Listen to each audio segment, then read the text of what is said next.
Turn my levels up. Turn my levels up. Let's see who hears me. How do I sound, y'all? Turn my levels up. Turn my levels up. Turn my levels up. Turn my levels up. All right, real quick. So I was at the gym today, right? I'm literally just getting back from the gym about an hour or so ago. And I was talking to my man, Sal. And then I was talking to one of my friends from London, right? And it made me think of something. It made me think of something, well, from the United Kingdom, not London. But it made me think of something that, it made me think of a guy that I used to know at this job that I'm at, right? I'm going to call him Oswald Cobblepot because he looked just like the Penguin, right? And I'm not making fun of him at all. He's no longer with us, right? But I met him back in like 2000, I would like to say 15. I met him in 2015. And he has an interesting story, right? Mr. Oswald Cobblepot, right?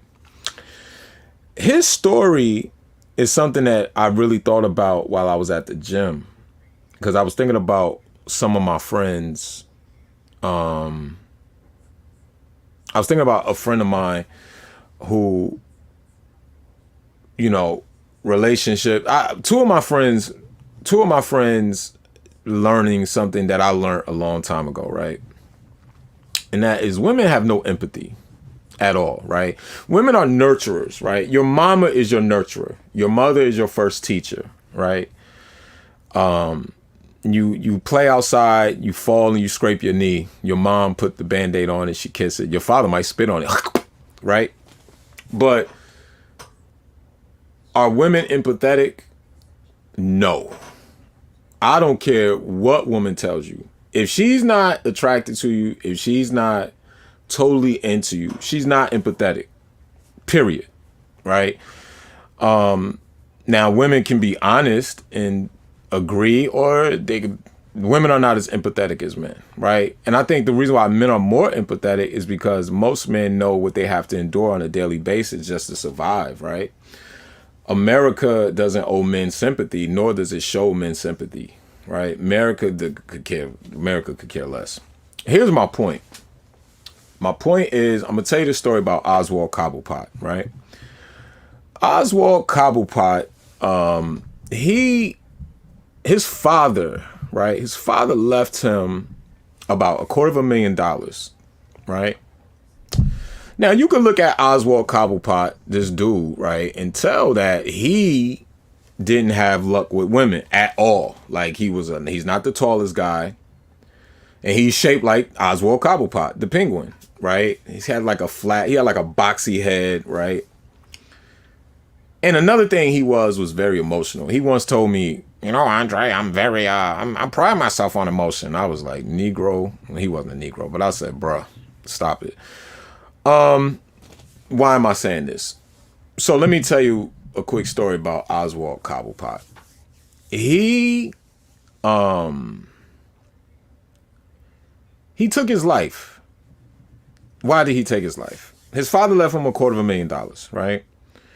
And he met 3 women, right? Because he didn't have luck with women before he had money. So I think he said one woman took him for like $100,000. As soon as she got the money, pew! Now, mind you, all of these women live with this man while they were like taking his resources. And they didn't give him no vagina because they weren't attracted to him. He just needed the comfort of a woman and was literally subjecting himself to this treatment because he never had a woman, right? So one woman, he said, needed like a surgery. She got him for $100K. I think he said the second woman needed like $75K. And the last woman took him for 50. So now he's working at this medial job in his position that he was in. He was in a medial position, and he was like, his mom was paying his rent. I'll never forget it. His mother was paying his rent. And he used to ask all of us for money. And I used to be like, bruh, like, Oswald, what's going on? Whatever. And he killed himself. because of something that actually happened at the job where he lost the job. And I'll never forget, out of the blue, he randomly, I wasn't friends with him on Facebook, but he randomly messaged me sometime, and I will always respond to him because I know he didn't have a friend in hell nor a friend in Jesus. So I was just like, bro, I will always listen to him. And one day he messaged me, and then the next day when I went to check it, everything of his stuff was clear. Like, he just, then I found out through said person's nephew, like, yo, he took his life. 3 women used this man for money. And obviously he died a virgin, which is, man, I don't know which is worse, dying in poverty or dying a virgin, right? Unless it's of your own recognizance, right? Unless you choose to be a virgin. But my point that I'm making is that he wanted the comfort of a woman so bad, and not one woman gave a flip, right? They could care less. Even to the point where they knew that they wasn't interested in him and took him for his resources, right? That's crazy, right? I sometimes I think about that. His mother was paying his rent. And he just had something with him that would not, he could never get, like, he had the worst luck in the world. You were just waiting for the piano to fall on his back, right? So the point I'm making is that he, obviously, like I told you, he took his life. But here's the thing. Here's the thing with him. He is a microcosm to the macrocosm of what I've noticed in this beautiful capitalistic country of the United States of America.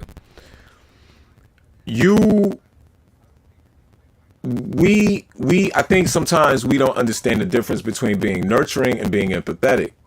Me, anyone who knows me on a personal level, I'm empathetic to most. I'm empathetic to men and women, but I'm definitely empathetic towards men because I understand what it is to be a man. The mandate on masculinity is to protect and provide. But then what if you can't protect and provide? Or what's even worse, what if you can't even provide or protect yourself? Or what if you don't even have the opportunity to protect or provide for someone else, which is ultimately becomes some of the things that masculinity does to you, right? So nothing makes a man feel more like a man than a woman. And nothing makes a man feel less than a man than a lack of a woman, or a woman that just don't care about him, right? Because then he's like, why am I a man for, right? So that is my point, right? When you look at my man Oswald Cobblepot, who killed himself, you have to contemplate. I think, this person, right? Because he was a movie buff. He actually used to work for HBO, which is crazy, right? He used to work in the film department before they went digital, right? So he used to tell me about, because me and him, I used to talk to this chick that worked there at the time, right? I ain't gonna say her name, at HBO. But, I remember he had a movie group on Facebook. So inside of the movie group, he found this chick that used to actually interact with him in the group, because it was men and women, but like he said, it was like and then this man was attracted to her. He told me this out of his own mouth. He said, so one day he was like, Andre, I got enough balls to, ask her out. And I was like, okay, how did it go? He was like, well, she told me, nice, thank you for doing it, but I have a boyfriend. This man, next words was he told her, bring your boyfriend. Like, he wanted her to bring her boyfriend to his place so they could watch movies, just for him to be around a woman. I put that on my life. And today, me just talking to my man, it just made me think about that. My man Oswald Cobblepot, right? Because it was like, this nigga killed himself. This dude killed himself because he couldn't even get.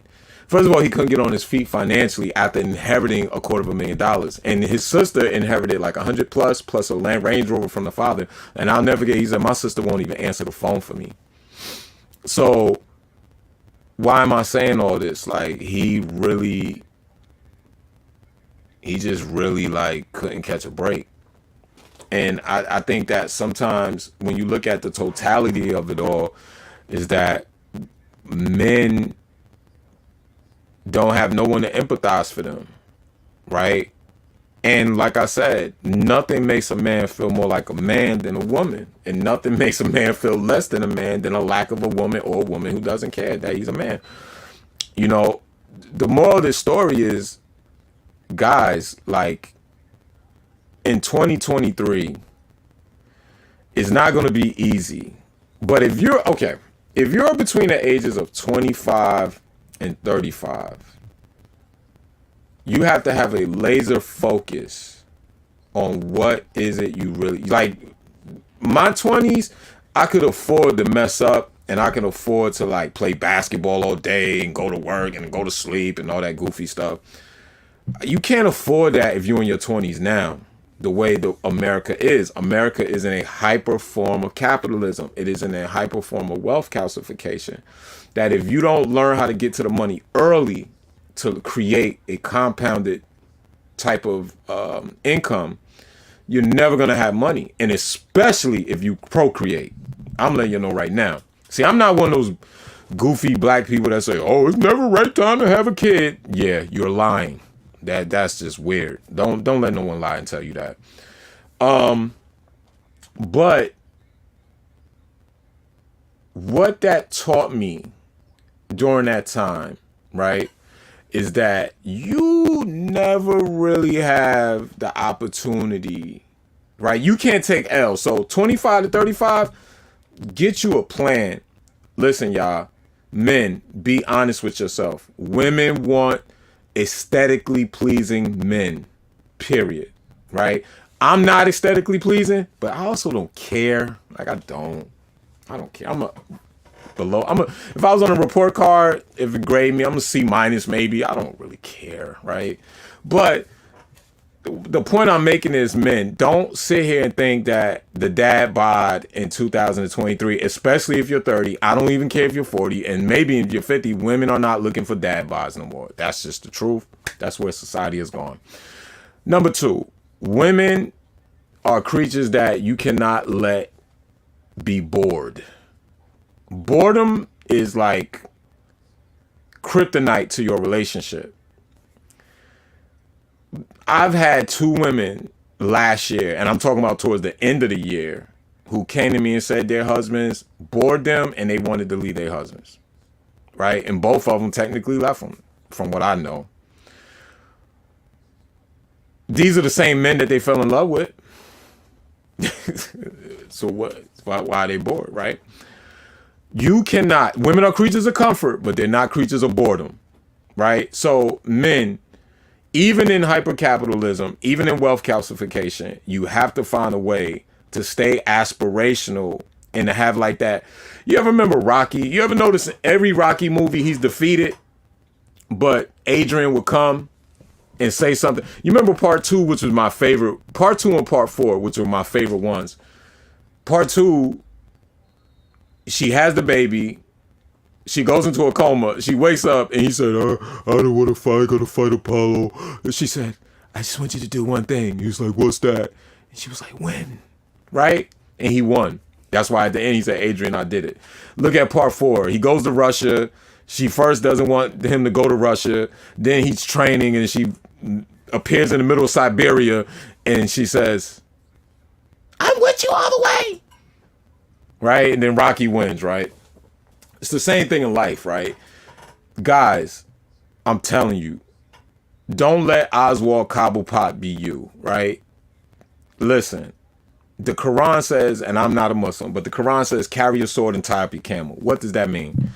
It means don't rely on fate and don't be a fool enough to think nothing's going to happen. Like, you got your sword and your camel's tied up, right? You understand that things will happen. You can't rest on your laurels, right? Period. I don't care what women are going to feel what I'm about to say, but it's the truth. Women will attack at your weakest. Period. Like, I don't know what's in them that does it. They do it. And this is not, listen, I have millions of women's friends. Like, talk to women every day, but it's something in a woman that once she sees you're like content, she go, bang, right? Like, all right, you ain't trying to work out no more, bang. You don't want no more money, bang, right? You think I'm gonna stay with you arbitrarily, even though I promised you that from the beginning, bang, right? That's just what they do. So yeah, Oswald Cobblepot is something that just came in my mind today at the gym, because it's crazy how he has become like this model for me now. Once I realized the lack of empathy the world has, especially women for men, right? Especially if they're not attracted to you, if they don't connect with you, they don't care. I'm sorry, they don't. Like, if you can sit there and act like they do, they don't. They don't care if you was born in a barrel, butcher knives, shot in the ass with 2 Colt 45s, raised by Tarzan. They don't care if your mother had a wooden leg, a glass eye, a leather vagina, and then you still made some. They don't care. If they don't find you attractive, if they don't find you interesting, if they don't find you alluring, it doesn't matter. And if I'm lying, just look at Family Matters. Steve Urkel once said, Laura, I worship the water that waters the grass you walk on. You know what? She didn't care. This man would be in her living room window, her bedroom window, with a ukulele playing, falling off the tree, crack his head open. She didn't care. As soon as he turned into Stefan, something that she found appealing, it was, oh, Stefan. It's the same nigga, y'all. And if you know what's crazy? And if you think the people who wrote these episodes didn't like take all of what I'm saying into consideration, then you're silly, right? It's just the cat and mouse. I just had to give this quick little rant because I've realized that, there's so many other Oswald Cobblepots that are out there that don't have the same opportunity. So men, for the men that actually can get women, understand you're blessed, because there's a lot of men that can't get women. I'm talking about conversation. I'm talking about encounter. I'm talking about cookies and vagina. I'm talking about anything. They can't.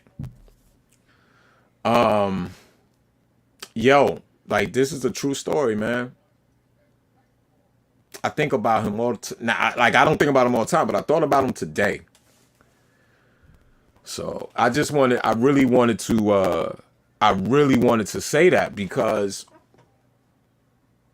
nothing makes a man feel more like a man than a woman, and nothing will make a man feel less than a man than a lack thereof, because it's nature. The mandate on masculinity is to protect and to provide. You know what I'm saying? 100%. It is to protect and to provide. So what happens is, if you cannot protect and cannot provide, do you feel like a man? And the answer will ultimately be no. This is why women, I know you don't care, but if you have a man that's trying his hardest, or even if your man just want to be a normal guy, if you don't like that about him, tell him from the beginning. Tell him from the beginning. Period. Like, don't wait till he's a normal guy and he's an armchair wrestler and he just want to go home, go to work, go home, be home with his beer and play with his navel.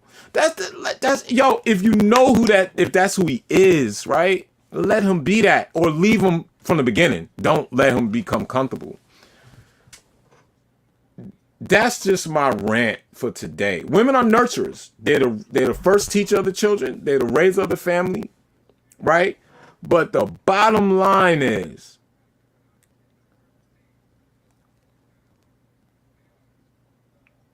they do not empathize with your tropes or your plights. That's just, I don't care what they say. And I'm not being funny like that, because like I said, I empathize on both, right? I get it. Like I was telling one of my female friends today, men who are toxic, what they do to women, a good man has to almost rewire the female, like almost like mentally rewire her to like understand, like, I'm not here to do that to you. You understand where I'm coming from? Almost to say like, I'm not here to do that to you, right? But for men, you have to understand Get your stuff together. And honestly, if you're in the dating market as a man now, you have to have an actual strategy to date a woman. You can't just be like, oh, I'm a good guy, and I was believes in Jesus, and I paid my bill. They don't care, right? It's the allure. I'm not, see, one thing about me, even though I love literature and I'm a psychology fanatic, the one thing about me, I don't tell people the books I read any longer, because most people don't need to read these books. Because what happens is, if they're sinister and they're like evil, then they use this information for evil. But what I will say is, there's so many books on how to have a balance of the control mechanism that life brings you, right? And how to deal with the opposite sex and understand the natural order of things, right? Like I was telling a woman the other day, if I'm the stronger vessel as a man physically, and I feel like I'm the stronger vessel emotionally, that's just me. I don't care what y'all feel. But if we go to the supermarket and I get 4 gallons of milk and 2 loaves of bread, am I supposed to carry the 2 loaves of bread? Or do I supposed to have the 2 gallons of milk in each arm and carry them and let her carry the 2 loaves of bread? Right? That's the mandate of masculinity. Right? So, men, I always say, one of my favorite lines in masonry, there's no such thing as a perfect stone. One must carve daily, right? Groom and prune. Every day, I groom and prune. Every day, I add something to myself that I need, and I take away something I don't. I add something that I need, I take away something I don't. That's the natural just progression of life. Groom and prune, right? Steel sharpens steel, iron sharpens iron, right? But men, if you think for 1 second these women care, they don't. They don't, bro. And Oswald Cobblepot, this goes out to you, bro. You know, I feel for you. I know you're no longer here. You took your life because of it, but somebody empathizes with you, homie. You know. But that's all I wanted to say real quick, y'all. It was just a quick rant that I had to get off my chest, you know, and we'll continue this on another time.